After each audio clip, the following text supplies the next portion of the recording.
بیګا بله ورځې کوم د افغان طرف کوم شیلنګ شی او په بارډر ایمو علاقې باندې دوی کوم تعرض کړی و د دې مزاحمت کوو भरपूर मजामत को मु पाव सरा शाना बशाना विलोड़ियो इंशाल्लाह हर वक्त अफगानियान ज دا وایم چې خپل ځان د سترګې وغړوي چې پاکستان 40 سال دوی سره څوک خپل بچي وغوندې کې وساتلو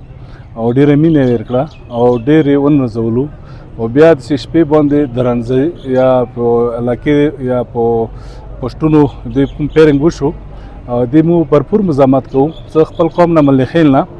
مخکې څومره جنګونه شوي دي په دې خاورې باندې مو پوک پاپ سره شانه بشانه یو که بیګا وم مو خپل قوم ته ټول انشاءالله وتلی وغه ټول عوام ته هم پته ده تاسو ته به پته لګېدلي وي پوجانو سره شانه بشانه مرچو کې مو نوسو بیا به هم کینو بیا به هم کینو انشاءالله هېڅ کله به مو دا خاوره چاته نه پرېږدو نه به چاته داسې هغه ته ورکوو چې هغه سبیلی موږ ته یو پیغور جوړېږي او زه دا یم چې پوج نه مخکې به مو قوم مو وطن مو خلق مخکې مورچو کې به نوست وي وروسته به نه وي نوست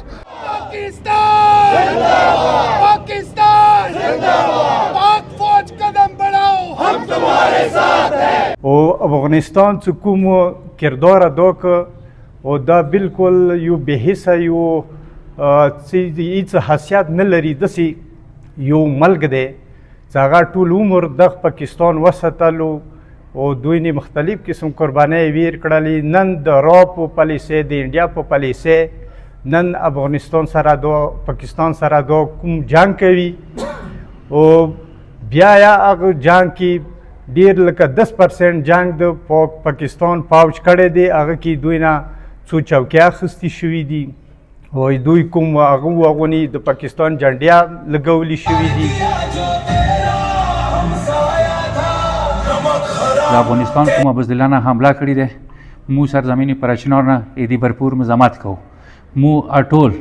سرزمینی پرچنار آفر کوم اټول مومنین مو خپل پاو سره شانه بشانه ویلوړیو کوم ټیم پوجتا ایمو زورات شو ان شاء الله مو پاو سره دریغ نه کو مو بشانه بشانه ور سره ویلوړو پوج نه مخکې مو چرته مو پوسې پوج وي مو پاکستان د پاره خپل پوج د پاره ارمیشا د پاره قربانۍ ته تیار